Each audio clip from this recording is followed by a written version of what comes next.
Hello, grade 11s. Are you ready? My eyes are blue. So, obviously, Corona's increasing my boredom. So I did a little, blue eyeball moment commemorating, character annotating. Maybe I'll do yellow for theme next. Who knows? Just like, don't forget to annotate. Anyways, trying to keep you guys engaged in these lovely YouTube videos. So, The Bet, okay? If you haven't read it yet, go back and read the story first before you sit through this video, okay? Yeah, I hope you like it. It's a good story. Sorry, my glasses are dirty. I just need to clean them off. I find this story very interesting. Before I even taught this story, I used to listen to it on repeat to help me fall asleep at night. But yeah, it's very interesting, and it provokes a lot of interesting ideas about wisdom and what it means to be wise and what is the meaning of life in general. Okay, so in your booklets, all right, you have obviously character and how the banker and the lawyer, it says foils, right? Because obviously character foils are opposites, and they bring out they heighten the qualities of the other one because of their differences, okay? A great example of character foils would be Cinderella and her stepsisters, right? They heighten each other's evil or good qualities because they're so different. Yeah. Okay, so, and then mood and tone, okay, and that's one of your questions too, is about tone and mood. So remember, the tone is the author's attitude toward that subject and how they create that in their writing. And then the mood is how it makes you feel as the reader, right? What mood does it provoke in you as you're reading, okay? Or what emotion is evoked as you're reading, right? And then you have some vocab. And so our main themes we're looking at is isolation, what's the meaning of life, and wisdom and knowledge, okay? So quick, short story, but easy to read, okay? I enjoy this one. I like giving you guys stories that I personally enjoy as well, because I would hope that if I enjoy it, you'll enjoy it. There was one that I was gonna do that another class had done, but I started reading it last night and I was like, this is boring. I don't like it. We're not doing it, okay? All right, so not much setting, okay? I mean, because there's limited setting. We're definitely looking more at theme here and the writer's craft and how he describes the characters. And not an overflow of figurative language, okay? There's definitely some, but not a substantial amount, okay? We're really focusing on that tone and mood that the author creates in this story. Okay, so right off the bat, it's a bunch of young men, right, kind of having drinks, visiting, whatever, and they're talking about the topic of capital punishment comes up. So it describes journalists, intellectual men, disapproving the death penalty. They considered that form of punishment out of date. Ooh, I just flung my papers everywhere. Immoral, unsuitable for Christian states. In the opinion of some of them, the death penalty ought to be replaced everywhere by imprisonment for life. And the banker, who's the host of this party, so again, that's telling us too that he is wealthy if he's hosting all these people over for this event. He's saying, I have not tried either the death penalty or imprisonment for life, but if I may judge, the death penalty is more moral and more humane than imprisonment for life. Capital punishment kills a man at once, but lifelong imprisonment kills him slowly.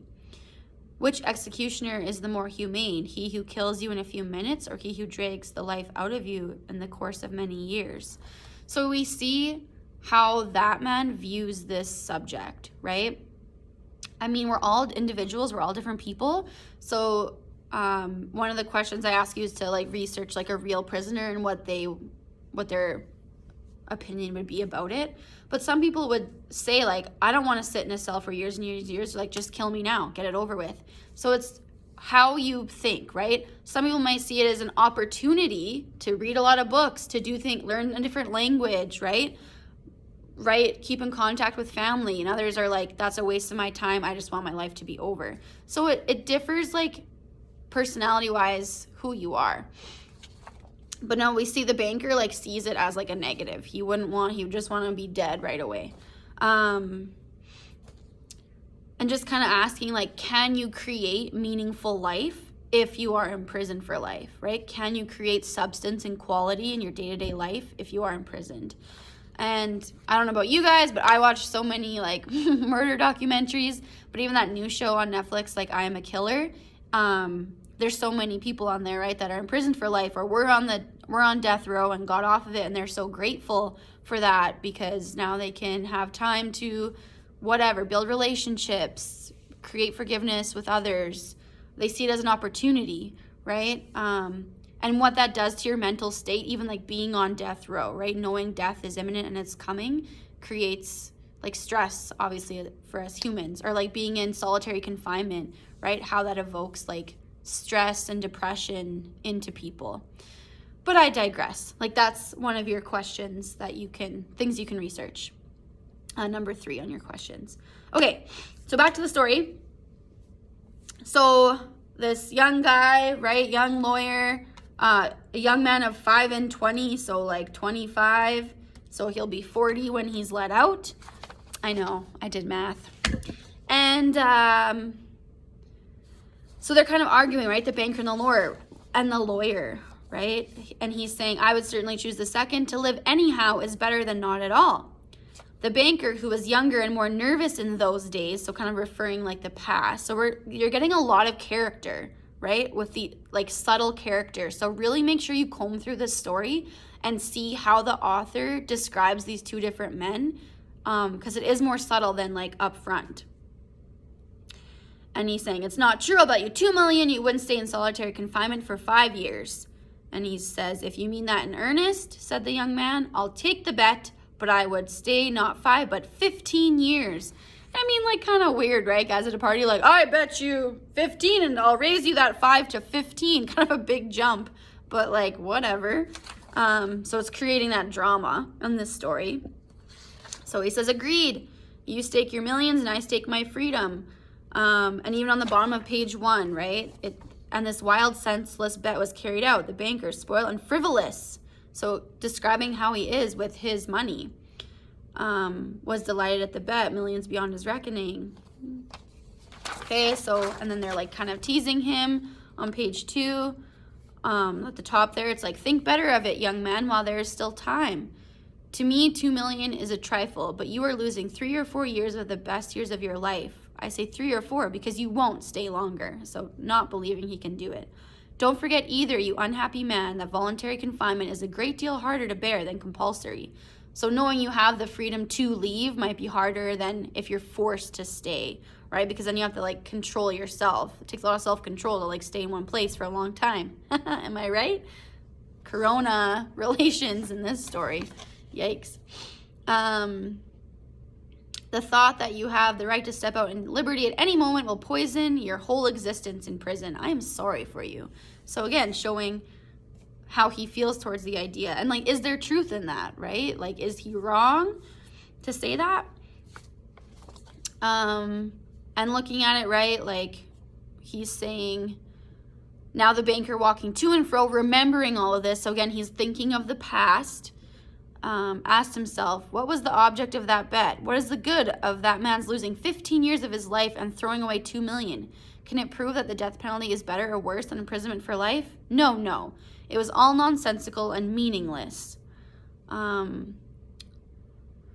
not really understanding like why he wants to do it, right? Is it on his part of simple greed for money? Like, what is the reason for this? And so then it starts to go into the years that he's spending there. Okay, and we see the similarities of like real prison, right? He's under the strictest supervision. He's on the banker's like property, on a lodge on the property. So he's not going to be able to see human beings, to hear the human voice, or receive letters or newspapers. So that would be really hard. I mean, even us right now that are like isolating, we have social media, which allows us to communicate, like even with me, with you guys on the Google Hangout things, like that's huge. Like I love being able to visit with you guys. So being totally alone, you're really stuck with your own thoughts. and that'd be very difficult. But he's allowed to have everything he wants, right? Books, music, wine, and so on. I mean, in this time period, like we're looking at 1885, right? 1870 to 1885. So he's not Netflix and chilling, okay? He's not like playing games on his phone. He's not going through TikTok, okay? He's just reading and hanging out. All right, and if he leaves at any time, then he doesn't have to pay, even if it's like a minute before. So it says the first year, he is suffering from loneliness, depression. Okay, he's playing the piano constantly. He's refusing wine and tobacco. So he's kind of getting a little bit of knowledge right there. Like he's saying wine exciting all these desires and he can't like enjoy it with anybody. And then tobacco is spoiling the air quality in his room. So he's kind of like, well, that's not good. But he is going through like emotional turmoil that first year of being depressed. And the books that he's choosing to read are more light, more like fantasy. So it's like showing he's trying to maybe have his mind be somewhere else and like distract himself. He's not really learning anything. He just wants that distraction. So we see isolation really taking over here and inhibiting his life. The second year, no more piano. The fifth year, piano's back. He's asking for wine again. And people that watched him through the windows said that year he spent doing nothing but eating and drinking and lying on his bed, frequently yawning and angrily talking to himself, and he did not read any books. And sometimes he would sit down and write out things, and then he'd tear it all up the next morning, and people could hear him crying. So again, showing it's not easy on him, that he's persevering, right? But like, why? You have to question, like, if you're this upset, if you're talking to yourself, yelling at yourself, crying yourself to sleep, like, why are you putting yourself through this? Why stay committed? It's not an easy task, being isolated like that. And then on the sixth year, we see he's studying languages now, philosophy, history. He's ordering all these books. In the course of 4 years, some 600 volumes, right? That's a lot. And he writes a letter to the jailer on page 3. My dear jailer, I write you these lines in 6 languages. Show them to people who know the languages. Let them read them. If they find not one mistake, I implore you to fire a shot in the garden. That shot will show me that my efforts have not been thrown away. So he's creating meaning in his life, right? He's studying, he's learning languages. I know I personally have been like on my little Duolingo app. I've been keeping up with my Spanish just for, again, something to do in the evenings. But he's trying to create substance and meaning in his life. And so in that same paragraph, oh, if you only knew what unearthly happiness my soul feels now for being able to understand them. And the prisoner's desire was fulfilled, and he ordered the shots to be fired. So that brings him so much joy and fulfillment in his life, right? So he's creating that meaning through wisdom and knowledge, and he feels that self-satisfaction, like self-love, to be like, wow, I learned a new language, like go me, right? Or like 6 languages, like he's so enamored with what he's been able to accomplish. After the 10th year, the prisoner sat immovably at the table reading nothing but the gospel. And now we see more character about the banker. It seems strange to the banker that a man who in 4 years had mastered 600 learned volumes should waste nearly a year over one thin book of easy of comprehension, right? He's like, why are you spending this much time on the gospel? It's so short. You read all these big books, right? But that tells us that the prisoner is taking the time to like decode it line by line and really study it and have it like ingrained in him and see beyond like the meaning, or like finding really meaning and depth in those works, right, of the Gospels. Like he wants to really learn them and understand them in like his soul, right? I mean, if you spend a year reading one book, you're really trying to learn and understand that deeper comprehension of it, okay? The last 2 years, he asked for Byron and Shakespeare. Woohoo! Okay, so, and then he's looking at chemistry, medicine, some novels, philosophy, theology, and then you have some figurative language there, right? His reading suggested a man swimming in the sea among the wreckage of his ship, trying to save his life by greedily clutching first at one spar and then at another. So, like, that's kind of how the man sees him like as like drowning, right? Like, and this is what he's like clinging to, is these books. So again, the old banker remembered all of this and thought. So again, he's looking back, right? By tomorrow at 12 o'clock, he will gain his freedom. By our agreement, I ought to pay him 2 million. If I do pay him, it is all over with me. I shall be utterly ruined. So this man had no faith that this guy would do this and did not financially prepare to actually pay him out. So we learned that 15 years before, his millions had been beyond his reckoning, and now, like through gambling over the stock exchange, wild speculation, he is broke essentially. Like this, having to pay him this money will ruin him and his like image in society. And so he's like, "Cursed bet," muttered the old man, clutching his head in despair, right? And character 2, he's like, "Oh no, why didn't the man die? He's only 40 now. He will take my last penny from me. He will marry, will enjoy life, will gamble on the exchange, and I shall look at him with envy like a beggar." So a simile there. And so he's jealous, right? He's like, this is so unfair. He's done this bet. He's going to live his life with my money, and I'm going to be ruined and have nothing. And then he says, and this guy will probably be like, "I'm indebted to you for the happiness of my life. Let me help you." And he's like, "No, it is too much." Like he feels like that would be a disgrace to him, right? And so the one means of being saved from bankruptcy and disgrace is the death of that man. So being disgraced as a man in like society, he's like, the only way this is going to work out for me is if this guy dies. Like I need him dead, which is like ruthless. Okay, so the next day, right, the banker's listening, everyone's asleep. We get some setting of like the chilled rustling of the chilled trees, dark and cold in the garden, rain was falling. It's almost like a weather motif, right, coming out of like this day, it's finally come. And personification, right, the wind was, a damp, cunning wind was racing about the garden, howling and giving the trees no rest. And again, he reiterates how he wants him dead, right? Page 4, "If I had the pluck to carry out my intention," thought the old man, "suspicion would fall first upon the watchman." So he's like even thinking like who would see or like who would be targeted, what would happen if he did this. So he goes to the door, the seals are on it, so we know that this man like never left the room. And as he's going in there, he's like trembling with emotion. He peeped through the little window. The candle is burning. And he sees him sitting at the table, right? And there's open books just like everywhere.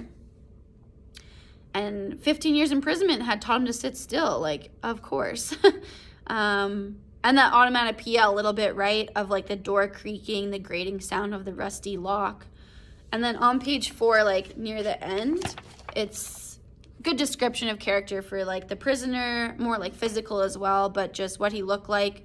The skeleton with skin drawn tight over his bones, with long curls like a woman, so simile, shaky beard, just looks emaciated, right? Like skeleton-like, and looks way older than 40. And so the bottom of page 4, "Poor creature," thought the banker, "he is asleep and most likely dreaming of the millions. And I only have to take this half-dead man, throw him on the bed, stifle him a little with the pillow, and no one's going to find evidence of a violent death." But then he sees the letter that's written. He's like, "Oh, but first let me read this." So he's really determined to like murder this guy. And that shows his character too, that he's like untrustworthy, doesn't follow through. Like if he did not pay him, society would be like, you like are cruel, right? You took this bet, you took it seriously, you had this guy imprisoned, and you're not going to follow through. Like what kind of man are you? So he's definitely prioritizing his own selfish needs opposed to this guy. But then he takes this letter and he reads it. And so on page 5, like the last like full page, we get this letter that, "I've been in prison this long, but I've been intently studying earthly life. It is true I have not seen the earth nor men, but in your books I have drunk fragrant wine, I have sung songs, I have hunted stags and wild boars in the forest, have loved women," right? He goes into all this beautiful detail and the imagery of all these things he's experienced through books and through reading. And he's really has been immersed in the beauty of the world, and he understands it and he appreciates it. So with our theme of wisdom there, like, oh, sorry. Your books have given me wisdom. All that the unresting thought of man has created in the ages is compressed into a small compass in my brain.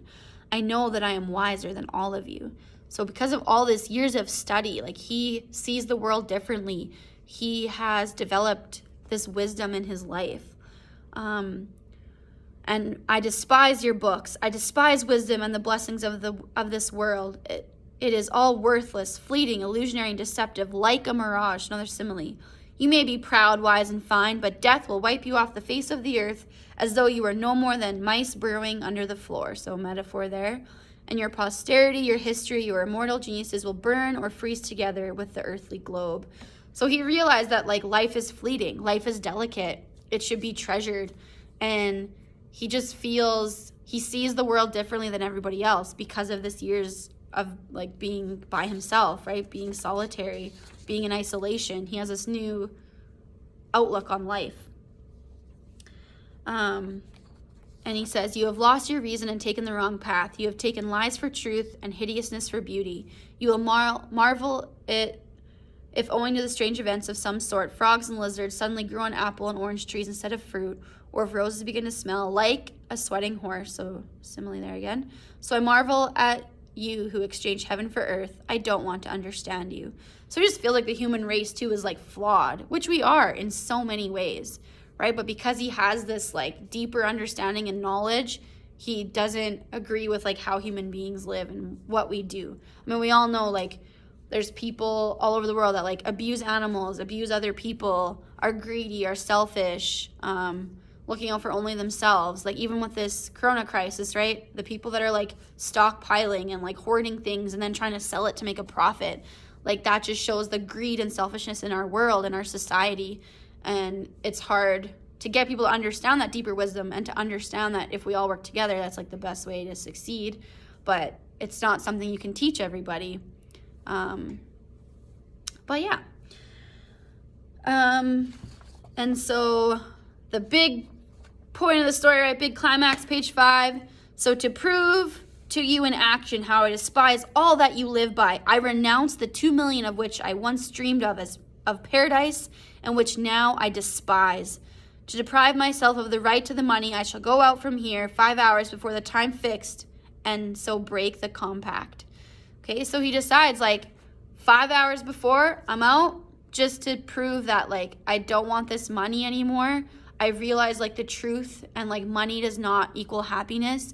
Money is not what I want from life. And he just sees, like, the truth of, like, what's important in the world.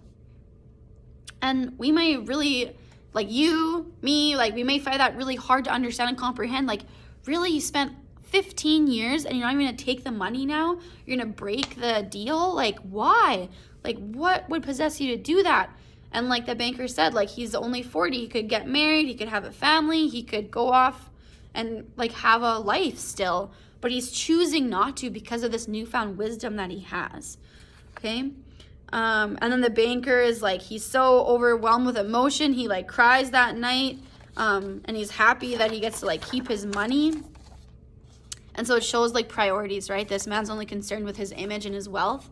And that's what the prisoner is saying is wrong with society. Like, you only care about money and wealth and your image, and that's not what the world is about, or, like, it's not the real meaning of life. Okay, so that theme of meaning of life. Okay, so the next morning the watchmen run in and they're like, he escaped. It's done. Like, I can't believe it. They saw him go through the window. And then the banker goes in and makes sure that he steals the letter because he doesn't want that image, right? And he locks it up. He doesn't want anybody to know that this guy said, like, no, I don't want the money, right? He wants his image intact. Okay, so I love this story just because it brings out so many, like, different ideas. So yeah, you have 5 questions, total of 30 marks. Okay, each one have numbers at the end of how many marks it's out of. But this won't be due till after spring break, right? So if you want to take your time doing it, you have the time. If you want to get it done, like, today and tomorrow and submit it, and then you're free for spring break. Okay, This will be our last story. Yay! I know you're all like, yes! Because annotating I know is taxing. And then when you get back, we're going to do a project. So you can choose one of the stories, including the one I read on our last day together, the one about the devil. But you're going to choose one story and just create like a PowerPoint or a Prezi or on Docs, whatever. You're just going to analyze that one story in more depth, and I'll have like a set of questions for you looking through our terms, right? Direct, characterization, indirect, dynamic, static, flat, round, characters, blah, blah, blah, tone, mood, etc. Okay? So start thinking about maybe which story you liked the best that you'd want to do that little project on. And then after that, we're going to do a film study because I have the movie on my computer, so I think I'll be able to post it on Classroom, and you guys will all be able to watch it. We'll see how it goes. I'll need you guys to like comment if it is like a crappy to watch or like you can't really see it or whatever. So we'll hopefully do that because it's a great film for looking at character development. And then that'll kind of wrap up like that unit, and then we'll start Lord of the Flies. So if you are really desperate for something to do, like feel free to start reading Lord of the Flies. It's still flag, right? I mean, I'm not going to be marking you on your flags, but it's definitely going to be helpful for you because we're going to have, you're going to be marked on like discussions on Classroom. Like I'll pose a question and you have to like respond to others and have X amount of responses to get marks. It'll be kind of like a lit circle, but abbreviated. But we'll figure that out down the road. Okay, so I hope you guys have a great spring break. Obviously, no more office hours during spring break. I'm taking a break from emails and computers just to like be chill, okay? And feel free to stop in office hours when I'm back or like today and tomorrow. And yeah, I'll try and keep the eyeballs like popping so you guys don't get bored of looking at this mug on YouTube all the time. But yeah, feel free, ask any questions, and I hope you enjoy the bet. Okay, have a good spring break. Goodbye.